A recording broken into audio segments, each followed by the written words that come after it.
What transition? Who are you? Build a wall. That's about right. Yeah, those were close to the answers I got out of DC. The real answers I got were 1, we cannot talk about this. 2, we should study this further. Maybe appoint a commission. And number 3, we must educate and retrain all Americans for the jobs of the future. Raise your hand if you've heard that one. Learn to code. Yes, learn to code. Learn to code, Iowa.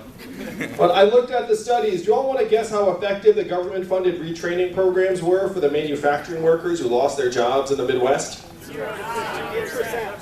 You know it's low because I'm anchoring you low, but you also know it's low because you have common sense and you know people. You know if you have hundreds of manufacturing workers get laid off, they don't all march outside and say, I'm here for my coding retraining program. I'll be at my laptop in no time. The success rates of these programs were between 0 and 15%. They were a total dud.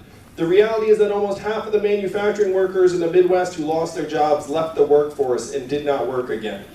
Of that group, almost half filed for disability. We then saw surges in suicides and drug overdoses in these communities to the point where America's life expectancy declined for 3 years in a row.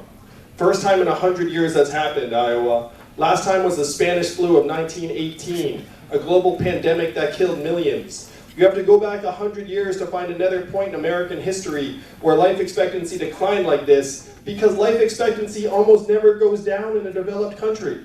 It ordinarily goes up and up because you're getting richer, stronger, healthier. But here in the US, it went down and down and down again.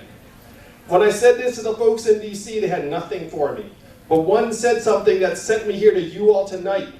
He said, Andrew, you're in the wrong town.